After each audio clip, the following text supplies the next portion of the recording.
കാര്യങ്ങളൊക്കെ എന്തായിട്ട് മൊഴിയത്ത് പള്ളിയിലെത്തിയാണ്. സംസ്കരിക്കാനുള്ള കാര്യങ്ങളൊക്കെ ചെയ്തു കൊടുക്കുകയാണ്.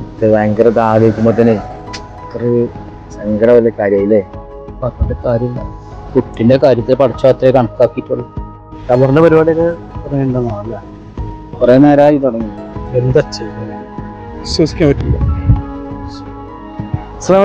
വാലേക്കും അസ്സലാം. എന്താ പള്ളിയിൽ നിറച്ച ആൾക്കാരുണ്ടല്ലോ? അതൊരു കുട്ടി മരണപ്പെട്ടതാ. എങ്ങനെ? ആക്സിഡന്റ്, റോഡ് വരെ കുറച്ച്. ഞാൻ നിസ്കരിച്ചിട്ടില്ല. കുട്ടിന്റെ ഒപ്പാനെ കാണാനില്ലല്ലോ. തന്നെ ഉസ്താദേ, കബറിന്റെ പണി കഴിഞ്ഞിട്ടില്ല, മയ്യത്ത് പള്ളിക്കെത്തിക്കൊണ്ടിരിക്കുന്നു. ഇനി നമ്മൾ എന്താ ചെയ്യാ?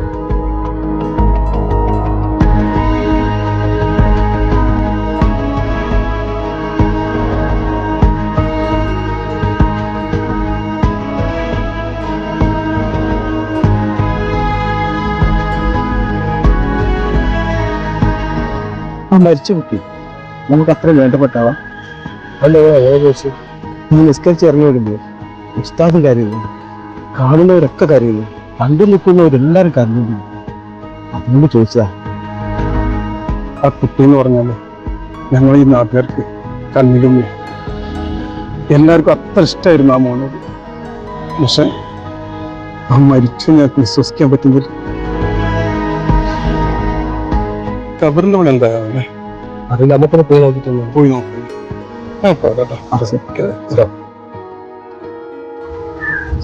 ഒരുപാടായല്ലോ. എന്താ ചെയ്യും?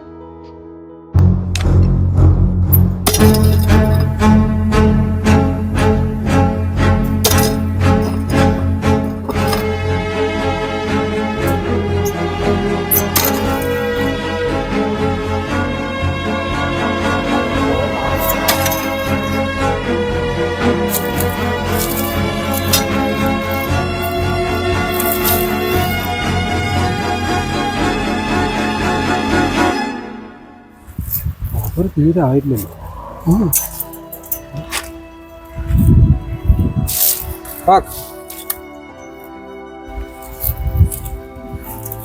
എന്താ കാക്ക, എന്താ കാക്ക നിങ്ങൾക്ക് അറിയണേ? എനിക്ക് വിശ്വസിക്കാൻ പറ്റില്ല. എന്റെ മനസ്സിനെ പറഞ്ഞ് മനസ്സിലാക്കാനും പറ്റുന്നില്ല. ഞാനൊരു കുട്ടിന്റെ കബറ് ആദ്യമായിട്ട് കുട്ടണോണ്ടാന്നറിയില്ല. എനിക്ക് തീർക്കാൻ പറ്റുന്നില്ല. ഞാൻ ഒരുപാട് കാലം കുട്ടികളില്ലാതെ ജീവിച്ചു. വർഷങ്ങളോളം പ്രാർത്ഥിച്ചാണ് എനിക്ക് പഠിച്ചോര് ഒരു കുട്ടിനെ തന്നത്. ഞാൻ വാടക വീട്ടിലാണ് താമസം. എന്റെ മോനെപ്പോഴും പറയും, പക്ഷേ നമുക്കൊരു കൊട്ടാരം പോലത്തെ വീടുണ്ടാക്കണം.